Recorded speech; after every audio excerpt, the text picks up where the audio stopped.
চলো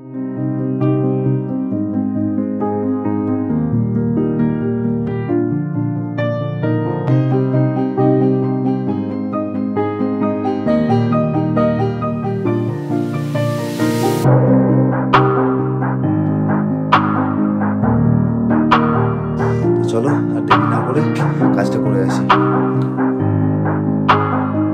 তো নেপাল থেকে ইন্টারন্যাশনাল রাইড করে আমি আবার চলে এসেছি ইন্ডিয়াতে, আর খাচ্ছি ইন্ডিয়ান টি।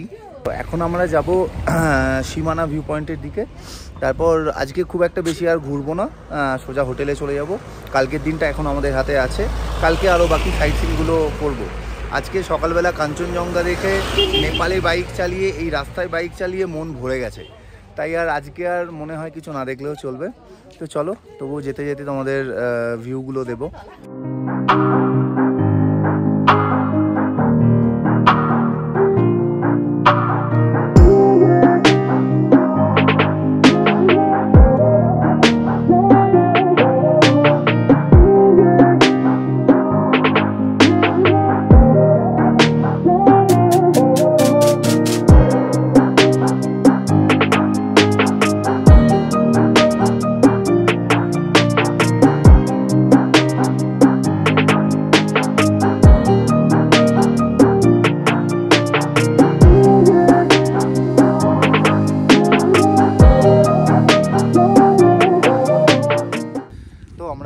সীমানা ভিউ পয়েন্টে।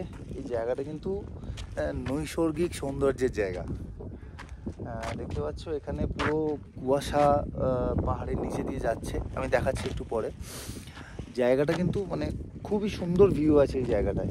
এই জায়গাটা অনেকটা উঁচুতে, আর আমি ম্যাপে যা দেখলাম এই জায়গাটা নেপালের মধ্যে পড়ে। আমার পেছনে দেখতে পাচ্ছ পুরো জায়গাটা কুয়াশায় ঢাকা, পেছনে অনেক পাহাড় আছে কিন্তু কুয়াশার জন্য কিচ্ছু দেখা যাচ্ছে না। আর ওই দিকটায় পড়ে কাঞ্চনজঙ্ঘা। দেখতে পাচ্ছ গাছের ওপরে কুয়াশা তো লেগেই আছে, এমনকি গাছের নিচেও কুয়াশা চলে এসছে। জায়গাটা এতটা সুন্দর, আর তার উপর কিন্তু জায়গাটা প্রচণ্ড ঠান্ডা। সব থেকে প্রবলেমের এটা, এত ঠান্ডা লাগছে এই জায়গাটায়, মানে হাত পুরো জমে যাওয়ার জোগাড়। আর আমি যে জায়গাটায় দাঁড়িয়ে আছি এই জায়গাটা বেসিক্যালি একটা কবরস্থান। এই যে দেখতে পাচ্ছ এটা একটা কবর, কিন্তু এখানে আশেপাশে অনেক কবর আছে, এদিক ওদিকে প্রচুর কবর আছে। তো এই কবরস্থানটাকেই ভিউ পয়েন্ট বানিয়ে দিয়েছে। পেছনটা পুরো দেখা যাচ্ছে, পুরো কুয়াশায় ঢেকে গেল কিছুক্ষণের মধ্যে, পুরো জায়গাটাই কুয়াশায় ঢেকে গেল।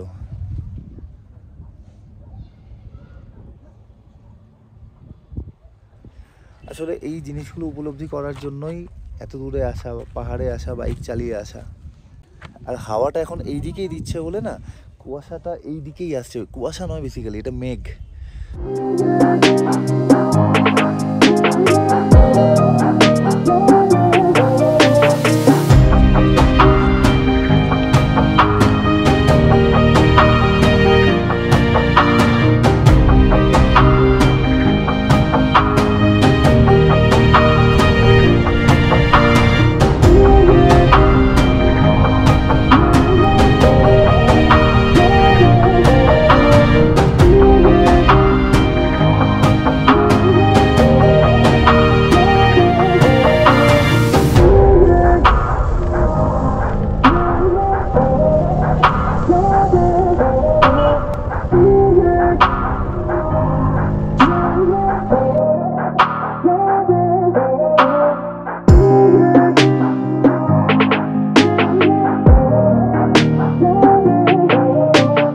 এখানে সব জায়গাটাই পাইনের জঙ্গল, কুয়াশায় ঘেরা, কিন্তু এই জায়গাটা স্পেশালিটি হচ্ছে এই যে সামনে জঙ্গলটা দেখতে পাচ্ছ, এটা বেসিক্যালি একটা কবরস্থান। এই পাইন গাছের জঙ্গলকে দেখে আমাদের আর যেতে ইচ্ছা করছে না। মানে আমরা এই রাস্তাটাতেই, এই জায়গাটাতেই প্রায় 45 মিনিট থেকে 1 ঘন্টা কাটিয়ে দিলাম এখানে দাঁড়িয়ে থেকে গল্প করে। অদ্ভুত অদ্ভুত একটা শান্তি আছে এই জায়গাটার মধ্যে। তো এই যে বাজারটার মধ্যে দিয়ে আমরা যাচ্ছি, এই বাজারটার নাম হচ্ছে সুখিয়া পুকুরি বাজার। লেপচা জগতের কাছে একমাত্র এই বাজারটাই আছে যেখানে তুমি সব কিছু পাবে, মানে ওষুধ থেকে শুরু করে খাবার দাবার, জামা কাপড়, সব কিছু। এটা বেশ বড় সড়ো বাজার। এখানে থানা, হোটেল, আরও বিভিন্ন সরকারি অফিস সবই এখানে আছে। তো দেখতে পাচ্ছ এখন বাজে 5টা 20। এই জায়গাটা কিন্তু অলরেডি ঢেকে গেছে কুয়াশায়। সেন্ট মিলারেপা একাডেমি, এটা একটা স্কুল। তো সামনেটা কিন্তু পুরো কুয়াশায় ঢাকা, মানে অদ্ভুত সুন্দর লাগছে কিন্তু এই জায়গার মধ্যে দিয়ে বাইক চালাতে। মানে এই পাহাড়ি গ্রামগুলো, এখানে একটা পোস্ট অফিস আছে, সুখিয়া পোখরি পোস্ট অফিস, ভালো লাগছে বেশ। বাঁ দিক দিয়ে গেলে মানেভঞ্জন আর সান্দাকফু। তো এখানে স্টেট ব্যাংক আছে, সুখিয়া পোখরি ব্রাঞ্চ। এখানে ওষুধের দোকানে আমাকে একবার যেতে হবে, ওষুধ কিনবো। दवा दीजिए, बहुत खांसी हो रहा है, बहुत ठंड लग गया है। इसको पीने से तो बहुत नींद आएगा। नहीं, बाइक चलाना है पूरा दिन, तो ऐसा दीजिए कि नींद ना आए। ये जगह पे हमेशा फॉग रहता है ना? प्राय ऐसे ही रहता है, मतलब हर रोज, मतलब पूरा साल ऐसा ही? पूरा साल। अभी बरसात के टाइम लग जाएगा, तब कम हो जाएगा। अच्छा अच्छा, बरसात शुरू हो जाता है। अच्छा अच्छा। बोलो, क्या सवाल है मन में? कुछ सवाल है, कुछ पूछना है? यूट्यूब का चैनल, ये देखो आगे लिखा हुआ है। আমার খুব প্রিয় জায়গা একটা দার্জিলিং।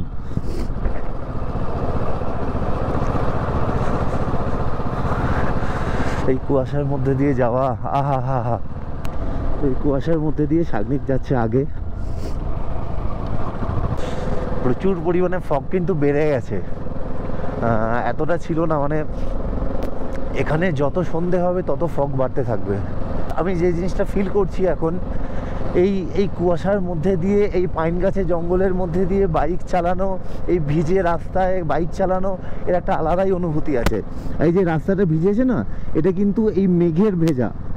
এই মেঘগুলো কি হচ্ছে, মেঘগুলো গাছের গায়ে লেগে টপ টপ করে জল পড়ছে রাস্তায়। তো এগুলো হচ্ছে মানে সেই মেঘের জল, এটা মেঘের জলে ভেজা রাস্তা।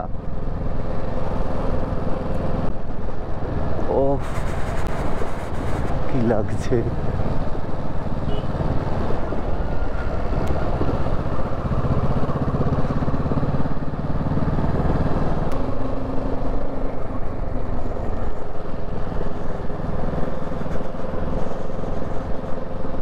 আমি জানি না ক্যামেরা জাস্টিস করতে পারবে কিনা, কিন্তু এই জায়গাগুলো এতটাই কুয়াশার মধ্যে ঢাকা না, মানে আমি বলে বোঝাতে পারবো না।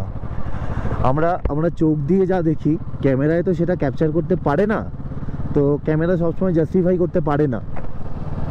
আমরা চলে এসেছি লেপচা জগৎ, এখানেই আমাদের হোমস্টে। এরপরে বাইকটা রেখে এমনি হেঁটে বেরোবো। চলে এসেছি আমাদের হোমস্টেতে। এখন বাজে প্রায় 5:30। প্রচণ্ড টায়ার্ড হয়ে গেছি, খিদেও পেয়েছে, দুপুরে কিছু খাওয়া হয়নি টুকটাক জিনিসপত্র ছাড়া। এখানে যদি लंच अवेलेबल থাকে তো খেয়ে নেব, দিয়ে রেস্ট। लंच मिलेगा अभी?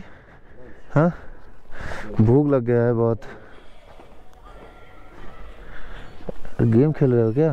पबजी? नहीं, एमएल। खेलो खेलो खेलो।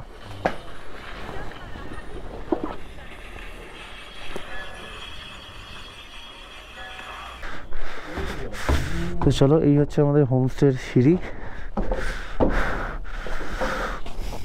সিঁড়ি দিয়ে উঠাই, প্রথম যে বাঁদিকে রুম 105, এই রুমটা হচ্ছে আমাদের। এইদিকে ভেতরে আরও অনেকগুলো রুম আছে। তো এই হোমস্টেটার সুবিধা হচ্ছে এই সোজা দার্জিলিং টাউন দেখতে পাওয়া যায়। রাত্রেবেলা পুরো সেই ডায়মন্ডের মধ্যে চিকচিক করে। আর এই জায়গাটা পুরোটাই হোমস্টে। এখন বাজে রাত 1:45, বাইরে টেম্পারেচার 8 ডিগ্রি। তার মধ্যে কি হয়েছে, সন্ধেবেলা আমরা ফিরে আসার পর বাইকটাকে ঢাকা দিতে ভুলে গেছিলাম। তো প্রচণ্ড কুয়াশা এখানে।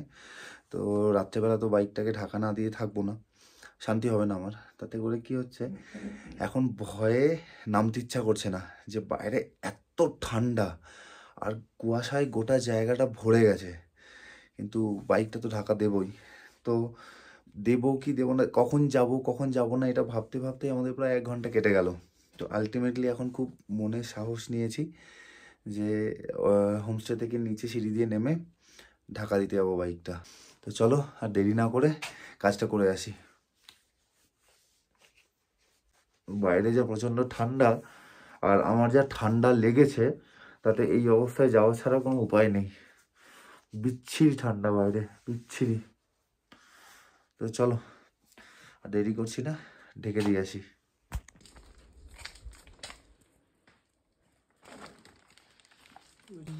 পুরো ভিজে গেছে কুয়াশায়।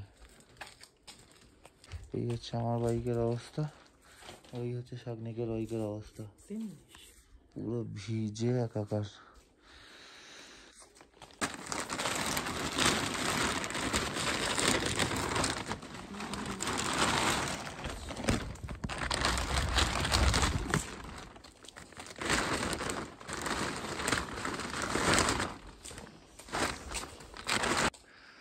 তো ওই দিকের আলোটা দেখে বুঝতে পারছো যে কতটা কুয়াশা, মানে ভিডিওটাও ভালো করে আসছে না, চারপাশটা কেমন সাদা হয়ে আছে, প্রচণ্ড কুয়াশা এখানে। এখন বাজে রাত 1:45।